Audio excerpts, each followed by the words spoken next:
Intersection collisions are double impact events. The first impact is between two colliding structures. The second impact occurs when the motorist strikes the car's interior or are thrown outside the car.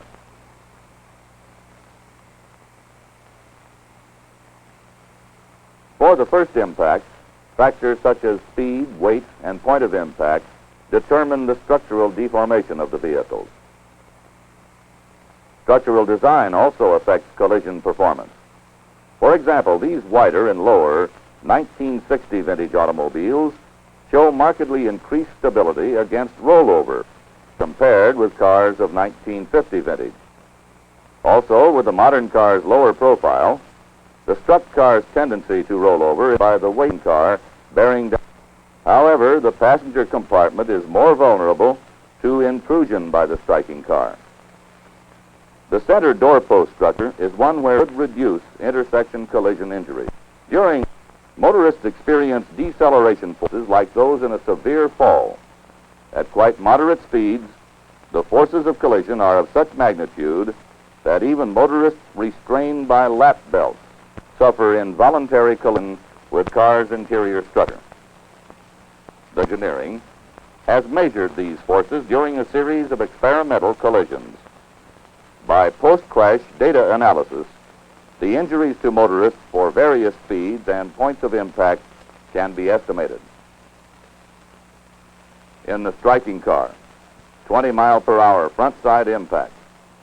The driver's head sustains a 20 G impact, a blow of some 500 pounds from the unrestrained 3-year-old. 20-mile-per-hour center-side impact. The child strikes the passenger's head with a 22 G blow. 30-mile-per-hour front-side impact. In spite of the lap belt, the driver's chest hits the steering wheel with a force of 3,000 pounds. 30-mile-per-hour center-side impact. The driver's lap belt loads to 1,600 pounds. The unrestrained children in the striking car survived all these moderate speed collisions, but sustained head injuries, contusions, and multiple abrasions over the entire body. The driver, who wore a lap belt, also survived each collision, but sustained head and chest abrasions, puncture wounds, and probable fractures to the skull and rib cage. The front seat passenger, wearing a lap belt and shoulder strap, the so-called three-point belt, sustained only minor abrasions and lacerations. In the struck car during an intersection collision, motorists receive direct collision forces from the striking car.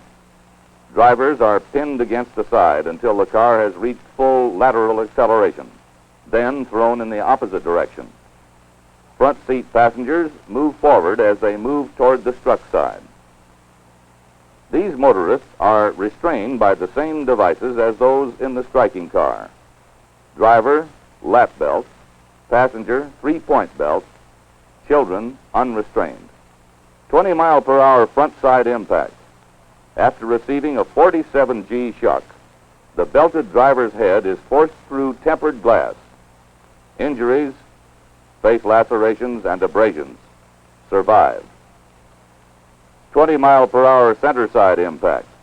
The driver's head registers a 50 G blow against the tempered glass. 20-mile-per-hour rear-side impact. The unrestrained 3-year-old is battered against the interior by lateral collision forces.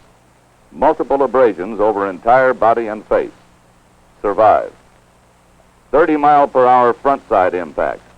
Although the driver's lap belt loads to only 150 pounds, his head receives a 1,000-pound blow.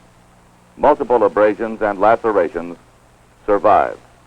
30-mile-per-hour center-side impact. The front seat passenger with the three-point belt, as in the previous impact, sustains only minor abrasions and lacerations. In this 40-mile-per-hour front-side impact, no seat belts were used. The driver, striking the steering wheel and column, sustains a 60 G peak chest load, crushing his rib cage and producing multiple abrasions to his face, left shoulder, and left and right legs. The passenger strikes the driver's chest a 15G blow, pushing him against the left side door with his head outside the shattered window. The driver now sustains lacerations, abrasions, punctures, and a fractured ankle. Driver unrestrained, probable fatality. Pinned by the accelerating forces from the striking car and the unrestrained passenger, a driver's chances of survival at speeds of 30 miles per hour and above are slim. In the striking car, the abrupt change in direction of collision forces rammed the unrestrained passenger against the door. The moving weight of the front seat, torn loose from its anchorage, combined with that of the unrestrained motorist, overstresses the door latch mechanism. The latch failure permits the ejection of the passenger. He sustains a 24G chest blow on striking the pavement and a deep laceration laying open the right side of the skull. He comes to rest 33 feet from the point of impact. Passenger unrestrained, fatality. Seat belts have definitely reduced the hazard of motorist ejection when an overstressed door latch mechanism fails. However, though the motorists with lap belts are kept from being thrown out of the car, their heads and shoulders still strike the car's interior, even in the moderate 20 to 40 mile per hour collisions under investigation. The combination shoulder strap and lap belt, the three-point belt, will reduce the head and chest injuries from intersection collisions. Also under study at the University of California is the often overlooked problem of how best to restrain children against the effects of collision forces.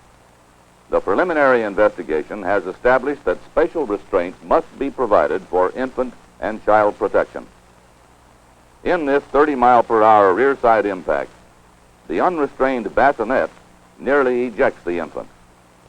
To provide suitable protection during intersection collision, bassinets must be aligned with the car's long axis and securely tied down. The seated 3-year-old is thrown violently forward in this 40 mile per hour collision.